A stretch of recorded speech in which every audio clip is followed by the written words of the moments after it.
Greetings. I'm the Reverend Jen Fenner of Epworth United Methodist Church in Gaithersburg, Maryland, and this is Transformed by Faith Today.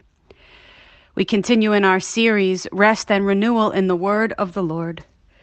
Hearing from Isaiah those powerful words that God will give us rest. God will raise us up on eagle's wings. God will enable us to run and not grow weary, to walk and not faint. Today, we look at Psalm 62 and all that it has to offer us about rest. Interestingly enough, it begins by suggesting that our souls find rest in God alone, that there is no deeper or truer or firmer place in which we can rest. The psalm goes on to describe the reality that there are many who would seek to assault, to throw us down, to topple us from wherever we're standing, folks who delight in lies, folks who with their mouths pretend to bless, but deep in their hearts curse. And in the context of the deceit of humankind around us, which is certainly on ever-present display these days, in the midst of that, God calls us to find rest in God alone. God calls us to hope in God. God calls us to place our feet upon the rock and the salvation that God is. God promises very specifically, I, your God, will not be shaken. I've heard it said that Satan can attack us with a flood of words.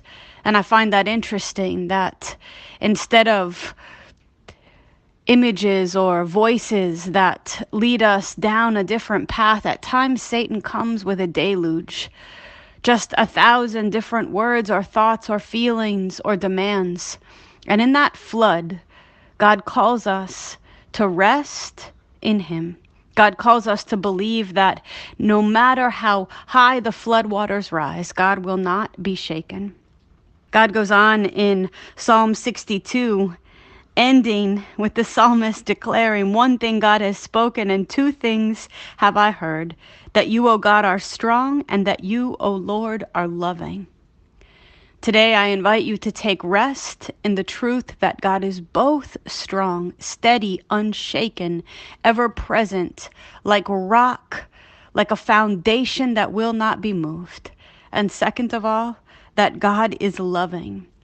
Lovingly creating a life with you, lovingly present to you, lovingly leading you through all of the attempts to topple you, to speak ill of you, to secretly curse you even when words are offered as a blessing. In all of that, God is strong and God is loving. Find rest, O my soul, in God alone. My hope comes from God. God alone is my rock and my salvation. God is my fortress, and I will not be shaken. So many times I have stood on a mountaintop, particularly out west in the amazing mountains of Montana. And with the steadiness of rock under my feet, I have felt the timelessness of a God who has been present through millions and millions of years. And looking out over the beauty before me, and in the sheer silence of that high mountain view, there is a deep and profound sense of the rest that comes from the magnitude and the fortitude of God. God, we are grateful that you give our hearts places to rest. We're grateful that any hope we place in you is hope that is well-founded. We ask today, God, that you would give us courage to push aside the 1,000 words and feelings, and to simply, in the silence as we look out over all that you have given to us, to believe that you are both strong and loving in general and specifically to us this day. In Jesus' name.